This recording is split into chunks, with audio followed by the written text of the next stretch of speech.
Happy Sunday. তো আজকে সানডের দিন সকাল সকাল রেডি হয়ে 11টা নাগাদ আমরা এখন বেরিয়ে পড়ছি কসবা কালীবাড়ি যাব উদ্দেশ্যে। তো রাধারানীকে প্রণাম করে আমরা বেরিয়ে পড়ছি। তো আগরতলা থেকে কসবা কালীবাড়ির ডিস্টেন্স হলো 35 কিলোমিটারের মতো। গাড়ি বা বাইকে যেতে সময় লাগে 1.5 ঘন্টা।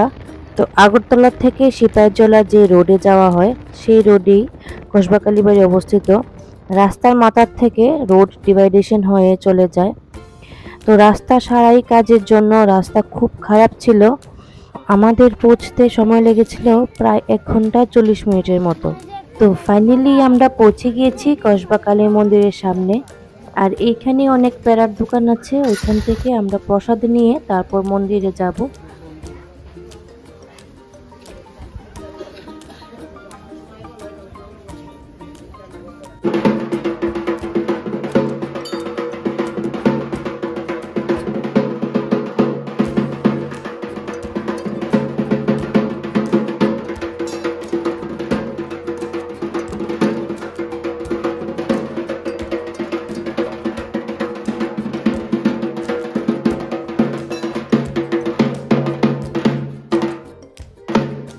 তো আমরা যখন পৌঁছেছিলাম তখন মার কাছে অন্নভোগ লাগানো হয়েছিল, তো যার কারণে দরজা বন্ধ ছিল।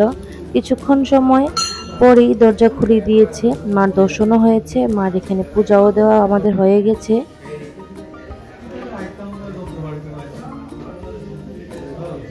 মার মন্দিরে এসে যদি মার দর্শন যদি না হয় তাহলে আশাটাই ব্যর্থ হয়ে যায়। তো মন্দিরে এসে আমাদের আশাটাই সার্থক হলো, মার দর্শনও পেলাম, মার এখানে অন্নভোগও পেলাম। তো অন্নভোগ নেওয়ার পর কিছুক্ষণ সময় আমরা মন্দির পরিক্রমা করেছি, মন্দিরকে প্রদক্ষিণও করেছি। তো আর কিছুক্ষণের মধ্যেই মার দরজা বন্ধ হয়ে যাবে মার বিশ্রামের জন্য। তো বেলা 2:30-3টা নাগাদ মার দরজা বন্ধ হয়, 4টা পর্যন্ত দরজা বন্ধ থাকে, তারপর আবার দরজা খোলা হয় সন্ধ্যে পূজার জন্য। তো এদিকে আমি আমার মেয়েকে একটু রেডি করে দিচ্ছি, বাইকে এসেছি বলে একটু ওর চুল খারাপ হয়ে গিয়েছিল। আমরা এখন ঘাটে যাব। তো ঘাটে যাওয়ার পথেই আমাদের সাথে দেখা হলো এই মহাদেবের। আর উনি খুব প্রসাদ খেতে ভালোবাসে, ওনাকে 2টা পেয়ারা প্রসাদ দিয়েছি, উনি সুন্দর মতো প্রসাদ নিয়েছেন। আর ওনাকে আদর করছিলাম, ওনাকে প্রণাম করছিলাম। ভগবান হয়তো ওনার মধ্যেই আছে, উনি খুব ফ্রেন্ডলি, কাউকে কোনো আঘাত করে না, কাউকে কোনো ডিস্টার্বও করে না।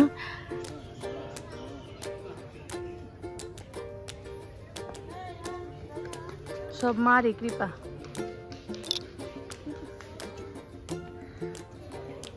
ওই এই জিপটার মধ্যে হয়তো ভগবান আছে। তো ফাইনালি আমাদের মন্দির ভিজিট করা হলো।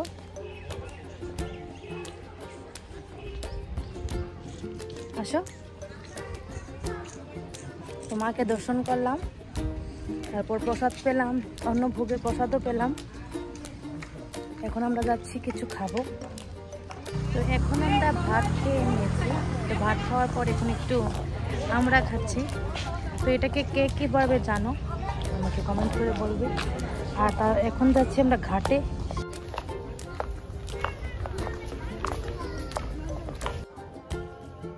তো পুকুর পাড়ের সৌন্দর্য এতটাই মনোমোহক ছিল যে মনে হচ্ছে যেন অনেকটা সময় এখানে বসে থাকি। আমরা অনেকটা সময় এখানে স্পেন্ডও করেছি, খুব ভালো লাগলো এখানে এসে। তো পুকুর পাড়েও অনেকটা সময় স্পেন্ড করার পর এখন আমরা আর একটু সময় এখানে বসবো আর দেখবো নেক্সট কোথায় যাওয়া যায়।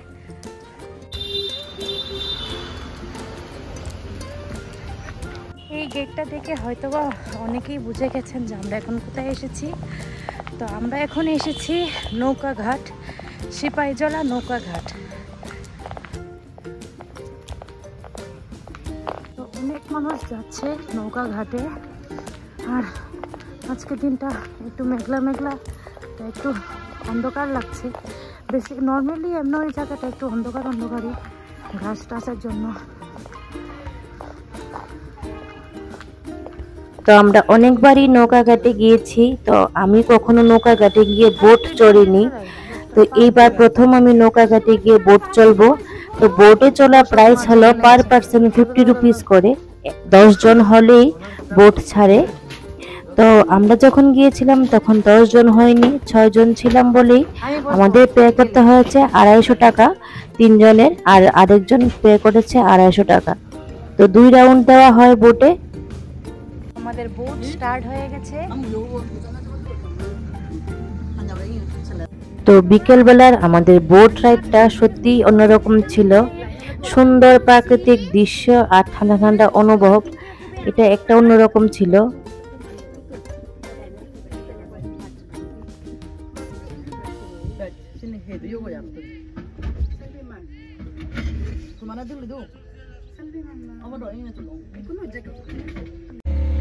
তো আমাদের রাউন্ড স্টার্ট এখন।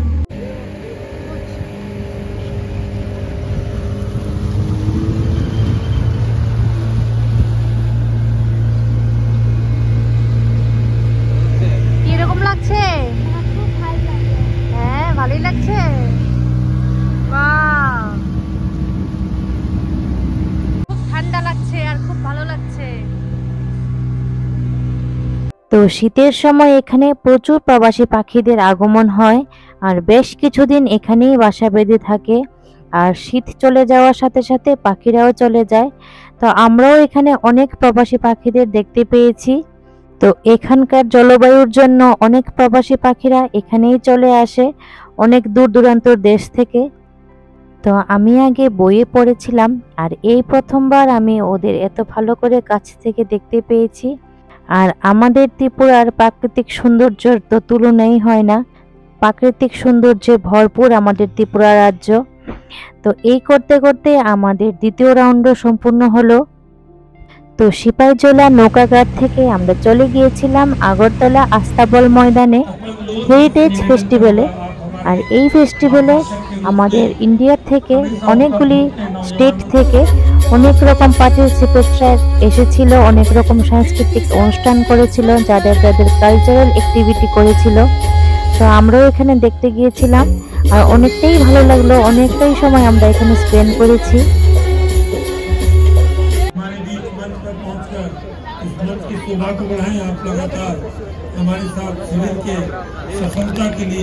তো আমরা আস্তাবল ময়দানের একটা রাউন্ড দিয়ে দেখলাম এখানে কি কি আছে।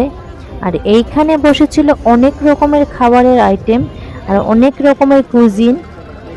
আর হেরিটেজ ফেস্টে অনেকটাই ভিড় ছিল, দেখতেই পাচ্ছ। আর সানডে বলে ভিড়টা আরও ডাবল হয়ে গিয়েছিল। তো তারপর আমরা চলে গিয়েছিলাম পারফরমেন্স দেখতে। আর এখন পারফরমেন্স করছিল উড়িষ্যা থেকে।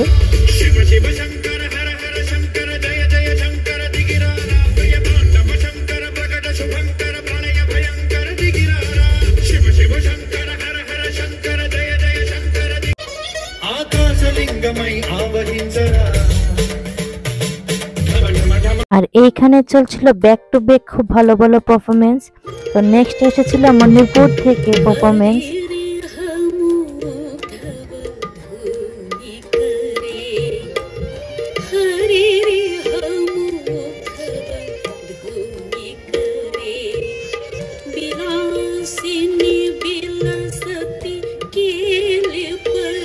তো আমাদের প্রতিবেশী রাজ্য মণিপুরের পারফরমেন্স দেখার পর আমি অপেক্ষা করছিলাম গুজরাটের পারফরমেন্স দেখার জন্য।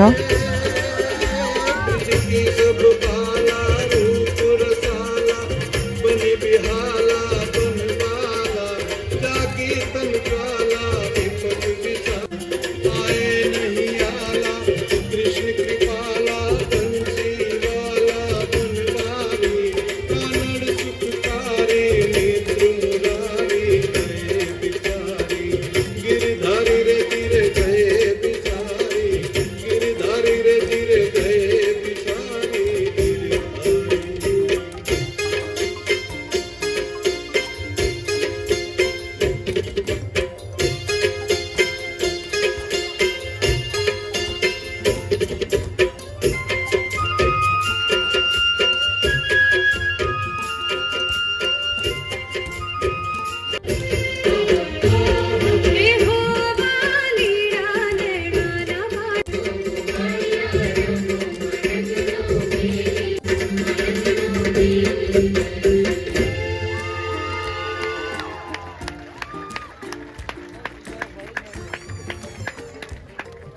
बहुत बहुत बहुत धन्यवाद गांधीनगर गुजरात आपने গুজরাটে ডান্স পারফরমেন্সের পর মঞ্চে ছিল আমাদের ত্রিপুরা রাজ্যের কিছু নৃত্যশিল্পীরা, আর ওদের থিম ছিল বিয়ে বাড়ি নিয়ে, বিয়ে বাড়ির আনন্দ অনুষ্ঠান মজা নিয়ে, ননদিনের জামাই নিয়ে ওরা যে মজা করে ওই থিমটার উপরে ওরা ডান্স পারফরমেন্স করেছিল।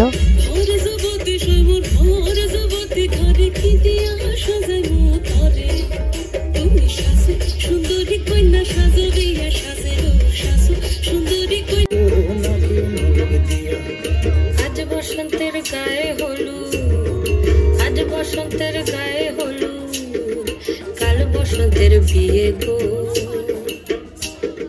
শিমুল দিয়া গো নাগে নুলুক দিয়া, শিমুল পলা সাজবে আজি নাগে নুলুক দিয়া গো নাগে নুলুক দিয়া।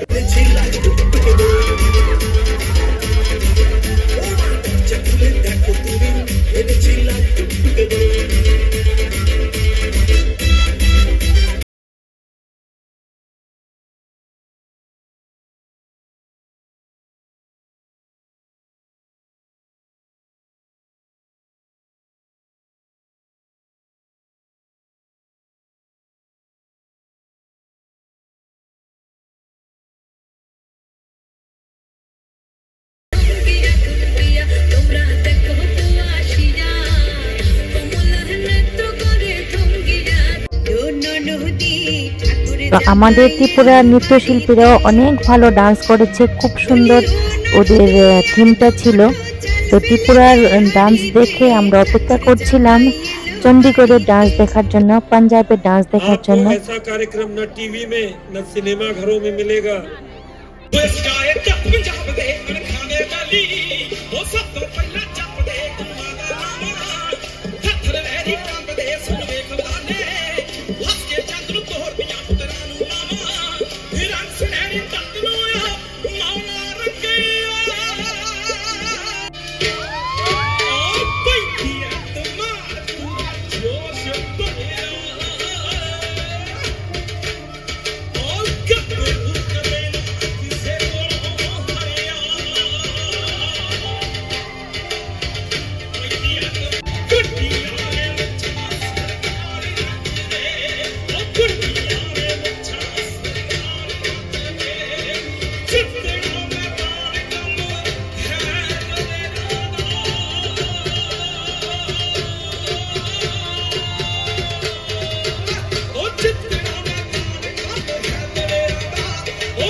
তো পাঞ্জাবের এনার্জেটিক ডান্স পারফরমেন্স দেখে আজকে হেরিটেজ ফিস্ট থেকে আমি এখান থেকেই বিদায় নেব। অনেকটাই প্রোগ্রাম বাকি আছে, আরো অনেক কালচারাল অ্যাক্টিভিটি বাকি আছে, কিন্তু আমরা অনেক সকালে ঘর থেকে বেরিয়েছি আর মেয়ে অনেকটাই ফেড আপ, তো তার জন্য আমরা এখন চলে যাচ্ছি আমাদের বাড়িতে। তো আমার এই ভিডিওটা আপনাদের কাছে কেমন লাগলো আপনারা কমেন্ট করে অবশ্যই বলবেন, আমি নিশ্চয়ই সবাই কমেন্টে রিপ্লাই করব। तो ये फेस्टिवल অনেকগুলি কালচারাল ডান্স আর অনেক